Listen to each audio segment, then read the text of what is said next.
Assalamualaikum warahmatullahi wabarakatuh. Perkenalkan, nama saya Muhyiddin Muhammad Jailani, NIM 289215023, Fakultas Ekonomi dan Bisnis, Prodi S1 Manajemen, Universitas Pancasakti Bekasi.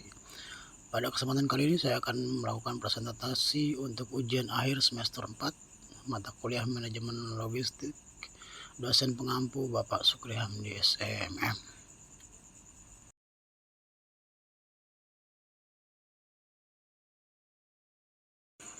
Ya, pada kesempatan presentasi saya hari ini yaitu tentang sistem operasional prosedur Departemen Purchasing atau Procurement. Departemen Purchasing atau Procurement ini adalah dengan kata lain disebut dengan Departemen bagian pembelian dan pengadaan barang. Langsung saja kita bahas mengenai sistem operasional prosedur purchasing atau procurement.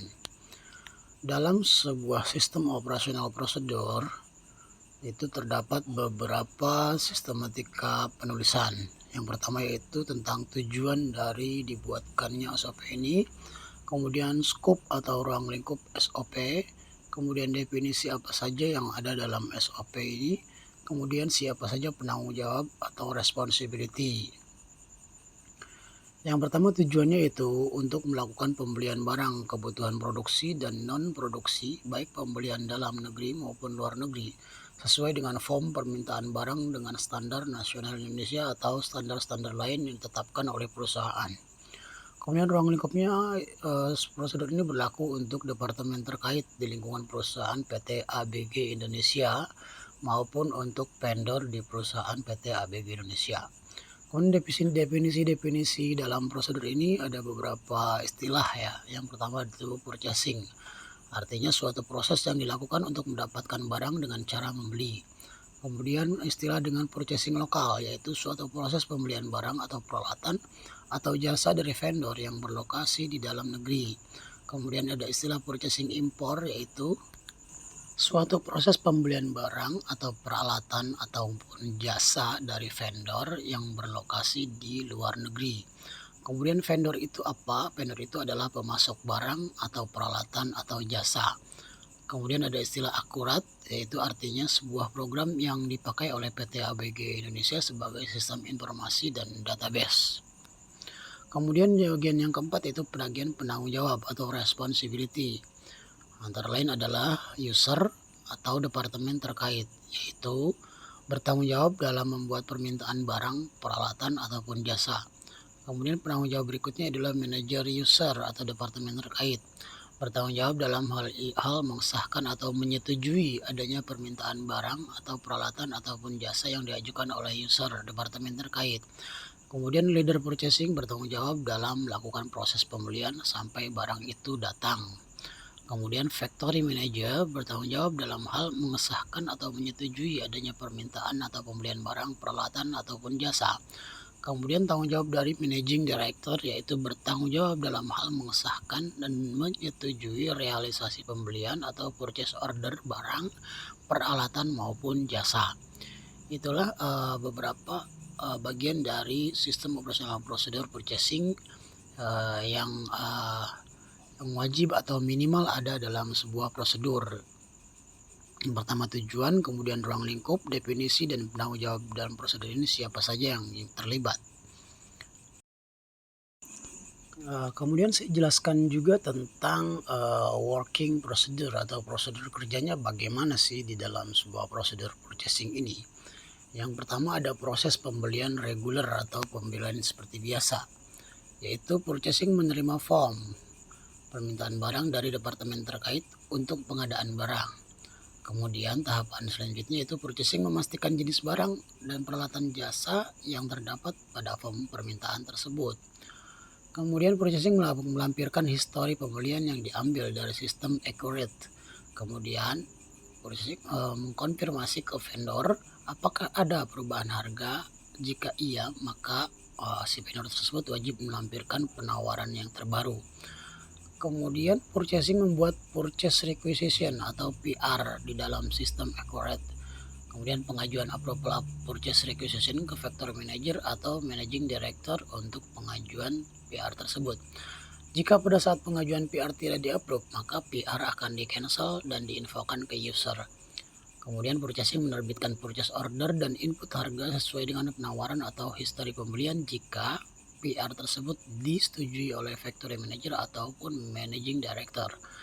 Kemudian pengajuan approval purchase order ke factory manager dan managing director. Kemudian pendistribusian atau mengirimkan purchase order yang sudah approve ke vendor melalui email maupun fax. Konfirmasi ke pihak vendor untuk memastikan purchase order sudah diterima dan pengiriman barang sesuai dengan jadwal yang disepakati. Penerimaan barang dari vendor yang pertama, purchasing melakukan pemeriksaan jenis dan jumlah pada saat penerimaan barang sesuai dengan purchase order. Barang yang tidak sesuai dengan purchase order akan dikembalikan ke vendor. Purchasing melakukan update di sistem untuk menghindari pengiriman barang double.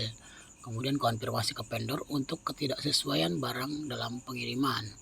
Kemudian purchasing menginformasikan kedatangan barang dan melakukan serah terima ke user jika barang yang dipesan sesuai dan dikategorikan dengan barang good, artinya tidak reject gitu ya, maka boleh dilanjutkan ke user.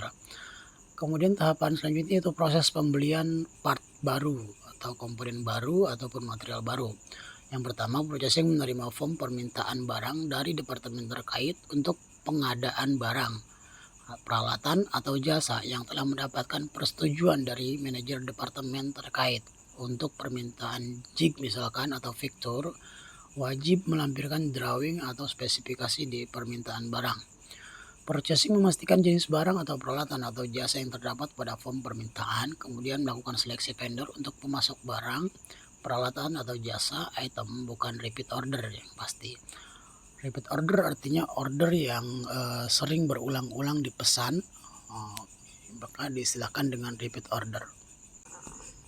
Tahapan selanjutnya yaitu purchasing membuat purchase requisition PR dalam sistem accurate, kemudian pengajuan approval seperti biasa. Jika pada saat pengajuan approve tidak di-approve atau tidak di-approve, maka PR akan di-cancel dan diinformasikan ke user. Jika di-approve, maka purchasing menerbitkan PO dan input harga sesuai dengan penawaran atau histori dari pembelian sebelumnya. Kemudian purchasing mengajukan approval purchase order ke factory manager atau managing director. Pendistribusian atau mengirimkan purchase order yang sudah di-approve ke vendor melalui email maupun fax email.